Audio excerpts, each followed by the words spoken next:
જ્યોતિ, police આવશે ને તો તું અને હું બે મરીશું. એવું જો કોઈને લાગતું હોય ને તો એ ખોટું છે. આ ઘરની વાત છે, ઘર મેળે પતાવી દઈએ ને આપણે. એક કામ કરો, દ્યો એક લાફો દ્યો કંકુડીને. જ્યોતિ બાબુ, જ્યોતિબાઈ, માન્યું કે જીભને હાડકું નથી હતું, પણ એનો અર્થ એ નથી કે ગમે ત્યાં ઠેકડા મારે. હવે બધા મારી એક વાત સાંભળો. એ દાગીના કંકુ માટે હતા અને અમે એ દાગીના કંકુને આપી દીધા. વાત ત્યાં જ પૂરી. હવે કંકુને એ દાગીના વેચવા છે કે પોતા માટે રાખવા છે એ કોઈએ એને પૂછવાનું નહીં પપ્પા, પૂછવું જરૂરી છે, અને ખાસ ત્યારે જ્યારે કંકુના ઉપર આક્ષેપ મુકાયો હોય. હા, ભાઈની વાત એકદમ બરાબર છે. આ ચેપ્ટર આજે જ ક્લોઝ થવું જોઈએ. કંકુ, આ દાગીના તે કોઈને પહેરવા આપ્યા હતા કે પછી કોઈ તારી પાસેથી આ પહેરવા માટે લઈ ગયું હતું, એવું બન્યું છે? એક મિનિટ શ્રીભાઈ, આનો મતલબ તો એવું છે કે તમે કંકુનો ટોપલો સીધો ઘરના બીજા કોઈની ઉપર દોડી દીધો. ના ભાભી, એવું જરાય નથી. હું માત્ર સત્યને જાણવાનો પ્રયાસ કરું છું. ના, મેં કોઈને કાંઈ નથી દીધું. લો, સાંભળી લીધું? શ્રીભાઈ, શાંતિ થઈ ગઈ હવે તમને? મમ્મી, આ દાગીના તમે દુકાનેથી લાવ્યા હતા કે પછી તમે સોનીને ઘરે લેવા બોલાવ્યો હતો? હું અને જ્યોતિ બંને જણે દુકાનમાંથી જ આવ્યા હતા. પછી શું, થોડું વર્ક બાકી હતું એટલે એને કહું કે બીજી દિવસ આવીને લઈ જજો, એટલે પછી જ્યોતિ એકલી જણે લઈ આવી હતી. જ્યોતિ ભાભી, હવે તમારે કંઈ કેવું છે? હા બાપા, શ્રીભાઈ તમે ચોખ્ખે ચોખ્ખો આરોપ મૂકો મારા પર. નાના શેઠ. ના ભાભી, આરોપ જરાય નહીં. હું તો ખાલી સવાલ કરી રહ્યો છું. હા, પણ હું ખાલી દાગીના લેવા માટે ગઈ હતી, મેં એને કાંઈ કર્યું નથી. આંગળીઓ બની હતી અને એમાંય આટલું બધું. શ્રી, આ કોઈ રીત નથી. જ્યોતિ તારી ભાભી છે અને તું તારી ભાભી ઉપર શંકા કરે છે? નાના છે. ના દેવાંગભાઈ, હું જરાય શંકા નથી કરી રહ્યો. તું એવું જ કરી રહ્યો છે. હવે તું મારી તમ્મુની પણ પૂછપરછ કરીશ. મને બધું જ ખબર છે, સમજો? હવે મારે કોઈને કંઈ જ નથી પૂછવું. હવે જે પણ તપાસ કરવાની છે હું જાતે કરી લઈશ, અને દુકાનદાર સાથે પણ હું જ વાત કરી લઈશ. જ્યોતિ ભાભી, સોનીનો નંબર આપો ને. મને નથી ખબર. વાંધો નહીં, તો પછી હું જાતે જ દુકાન પર જઈને તપાસ કરી લઉં છું. ક્યાંય જવાની જરૂર નથી. મારી પાસે એનું વિઝિટિંગ કાર્ડ છે, હું શોધીને આપું છું. અચ્છા, ચાલ તો જ્યોતિ, હેલ્પ કર. આવજો. કંકુ, તું જરાય ચિંતા નહીં કર. જે પણ સાચું છે ને તે સામે આવી જશે.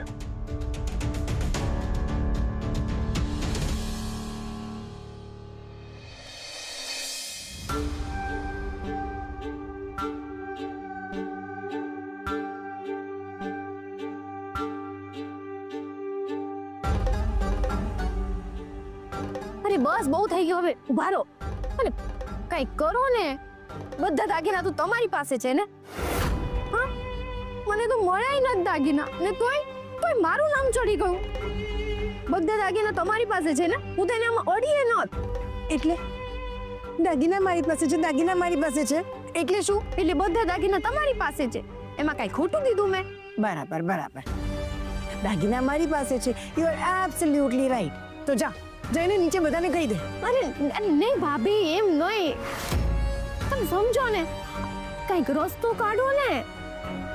તમારી પાસે તો કેટલા બધા રસ્તા છે, તો કંઈક રસ્તો કાઢો આમાં પણ. ભાભી, હું તો તમારી ગાય, તમે દોરો ત્યાં જાય હે, તો કંઈક રસ્તો કાઢો ને પ્લીઝ. વિચારો વિચારો. વિચારવા દે. જો શ્રીભાઈ ઓલા દુકાનવાળાને ફોન કરશે તો ઓલો દુકાનવાળો શ્રીભાઈને કહી દેશે કે તમારા ઓરિજિનલ દાગીનાના જેવા જ સેમ ટુ સેમ નકલી દાગીના બનાવ્યા છે. હા, પણ નંબર છે એમ કહીને થોડો ટાઈમ તો લઈ લીધો છે ને. ઓ ભાભી, તમારે જે કરવું એ કરો, પણ મને આમાંથી કાઢો પ્લીઝ.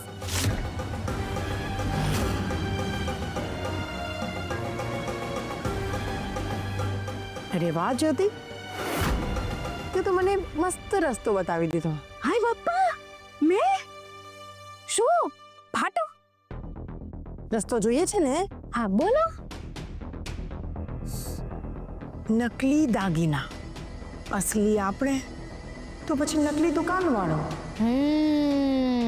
વાહ, સાંભળ્યું મેં, પણ સમજાણું કાંઈ નહીં.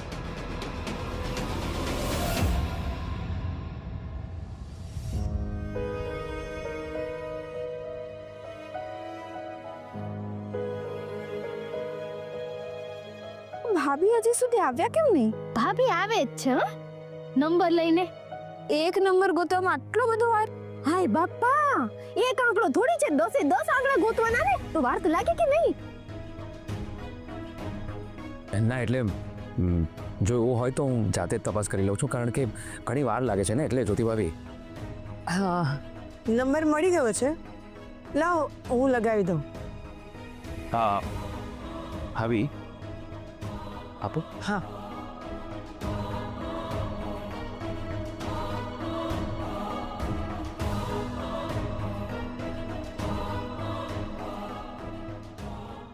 હા મહેતા સાહેબ, કેમ છો તમે? હું હસમુખભાઈ જોશીનો સુપુત્ર શ્રી બોલું છું. એકચ્યુઅલી મારે તમને મળવું હતું. અચ્છા અચ્છા, તમે ઘરે જ આવી રહ્યા છો? અચ્છા, પહોંચી ગયા છો તમે? હા, અમે રાહ જોઈએ છે તમારી. આવી રહ્યા છે.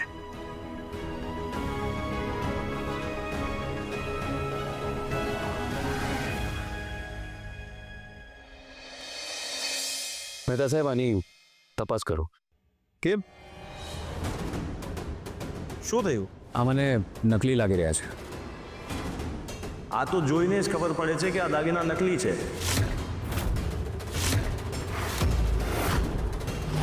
એક્ઝેક્ટલી. અને આ દાગીના તમારી દુકાનેથી આવ્યા છે. હા, પણ તમારા ઘરથી જ કોઈ લેવા માટે આવ્યું હતું. આ બેન આવ્યા હતા લેવા માટે. અરે હા, પણ હું તો કાલ બસ થઈ ગયું ક્લિયર. જ્યોતિ ભાભીએ જ આ દાગીના બદલી નાખ્યા છે. કંકુના અસલી દાગીના લઈને આ ખોટા દાગીના મૂક્યા છે. હાય બાપા, પ્રિયા, શું બોલે છે આ? એ જ દેવાંગ જે તે સાંભળ્યું. હવે જ્યોતિઓ પાસે પોતાનો બચાવ કરવાનું કોઈ કારણ પણ નહીં બચ્યું. કારણ કે દુકાનદારે પોતે જ કીધું છે કે દાગીના ડુપ્લિકેટ છે અને એ જ લેવા જ્યોતિઓ ગયા હતા. અરે પણ હું કાલે લેવા માટે ગઈ હતી. અને એના ઉપરથી એવું થોડી સાબિત થાય છે કે એને જ કંઈ કર્યું છે. તો કંઈ પણ આરોપ મૂકો છો તમે, આવું થોડી ચાલે કઈ કાકા. અરે કાકા, કઈ પણ નહીં બોલો તમે વચ્ચે વચ્ચે. ભાભીએ કઈ કર્યું નહીં ને મને સલવાડી દીધી. અરે પણ મહેતાભાઈનું તો કોઈ સાંભળો, એ પણ કંઈક કહેવા માંગે છે. મહેતાભાઈ, તમે કંઈ કહેવા માંગો છો? હા, પણ અહીંયા મારી વાત કોઈ સાંભળતું જ નથી. આ નકલી દાગીના માટે તમારા ઘરમાં કજિયો થયો લાગે છે. હા, એવું જ છે. તો એની માટે હું તમારી માફી માંગુ છું, કેમ કે આ નકલી દાગીના મારી જ દુકાનના છે. હા, એટલે આ અમારી જ ભૂલ છે. આમાં એવું હોય ને ભાઈ, કોઈ પણ એન્ટિક પીસના દાગીના બનાવતા પહેલા અમે એ જ પેટર્નના ડમી દાગીના બનાવીએ, અને એ પણ તાંબામાં. જે આ છે એ તો અમારા કારીગરની ભૂલ કે એણે એ જ ડમી પેટર્નના દાગીના બોક્સમાં નાખી દીધા અને એ જ બોક્સની ડિલિવરી આ બેનને કરી દીધી. ઓ મહેતાભાઈ, તમને આટલી મોટી વાત અમને જાણ તો કરવી જોઈએ ને. અરે વડીલ, ક્યાંથી કહીએ?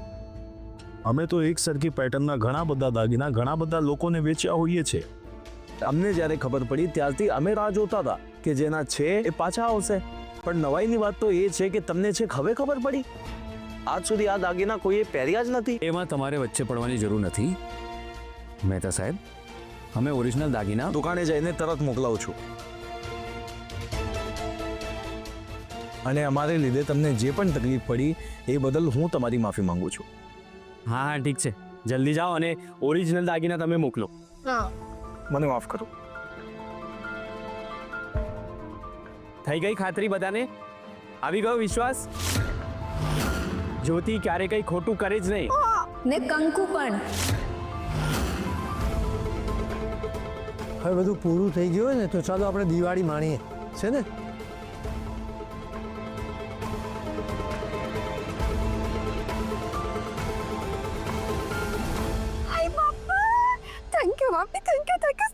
It's okay you always welcome Jyoti. ના બાપા મારે ન થવું પાછું ફસાવા માટે. પણ ભાભી આ તમે કર્યું કેવી રીતે? તને તો ખબર જ છે દુકાનવાળો અસલી દુકાનવાળો હતો જ નહીં, એને માત્ર અહીંયા આવીને એક્ટિંગ કરી છે.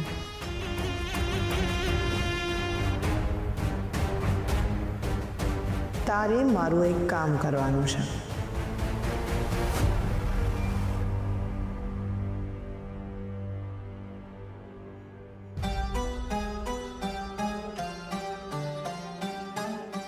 સમજી ગયો ને? તારે બસ અહીંયા આવવાનું અને આવીને ડર્યા વિના વાત કરવાની. જેટલું કીધું છે એટલું જ કરજે. તો હું બેઠી છું ને, તારે બસ મારી સૂચના મુજબ કામ કરવાનું છે.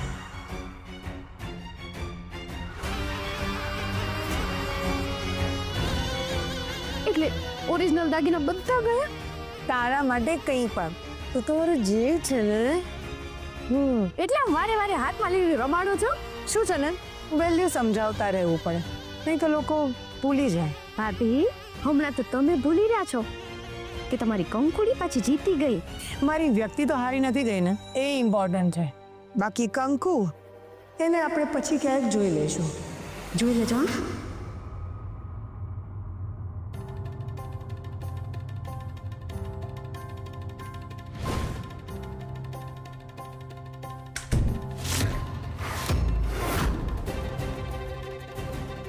કંકુ તો હવે બધાને કહી દઈશ કે ફાઇલ મેં ચોરી હતી.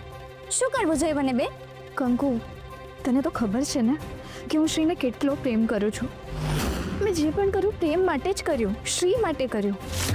હું તો તને દૂર કરવા માંગતી હતી, તને જેલમાં મોકલવા માંગતી હતી, જેથી શ્રીને હું ફરી એક થઈ જઈએ. પણ થયું શું? શ્રીએ બધું પોતા ઉપર લઈ લીધું અને જેલમાં ગયો. ને જેલમાં કેમ ગયા? કીધું તો બધું પોતા પર લઈ લીધું. પોતાની ઉપર શું કામ લઈ લીધું? કારણ કે તને બચાવવા માંગતો હતો. ને મને બચાવવા શું કામ માંગતા હતા? એટલે શ્રી તને પ્રેમ? અમારા સંબંધને કાંઈ નામ નથી. ને બેન, જે સંબંધનું કંઈ નામ ન હોય ને એ જ સંબંધ લાંબુ જીવે. આખાથી પ્રેમ પ્રેમ પ્રેમ કરો છો. પ્રેમની વ્યાખ્યા સમજી લો ને તો સારું છે. પ્રેમ હેરાન ન કરે, એ ટાઢક દે. પ્રેમ તકલીફ ન આપે, રાહત દે. પ્રેમ માટે જીવ દેવાનો, જીવ લેવાનો ન હોય. Everything is fair in love and war. તને નહીં સમજે, અંગ્રેજી છે ને? ભાષા પારખી પણ ભાવના તો દિલ્હી જ છે ને. પ્રેમના યુદ્ધમાં બધુંય ચાલે એવું માનનારા જો પ્રેમમાં જ યુદ્ધ કરવા માંડે ને તેમને પ્રેમનો ઘા સહન કરવો પડે. ને હું મારા પ્રેમ ઉપર ઘા થાય એવું સહન નથી કરવાનું, ક્યારેય નહીં. ને હું મારો પ્રેમ ક્યારેય છોડીશ નહીં. છોડવાના તો એને હોય બેન જે પકડમાં આવ્યા છે. જોવો તમારો હાથ એકદમ ખાલી છે. ને જો વાત રહી નસીબની તો બેન માંગ્યા વિના જો એમને મને નાના શેઠ મારી હથેલીમાં આંક્યા હોય તો હું અનાદર તો નહીં કરી શકું ને. કરી શકું છું ને તમને દેખાડી શકું છું. અત્યારે આ ઘડીએ જો હું નીચે જઈને બધાની સામે કહી દઉં કે કાગળિયા તમારી પાસે છે તો તમને શું લાગે છે? તમને આ ઘરમાં રહેવા દેશે? મોઢું સરખું કરી લો બેન, કારણ કે એવું નહીં થાય. કેમ કે એવું કરીશ ને તો જેને તમારી ઉપર વિશ્વાસ છે એ બાને ખબર પડી જશે ને એમને હું આંધળો સાબિત કરવા નથી માંગતી. વાહ કંકુ વાહ, ધમકી આપે છે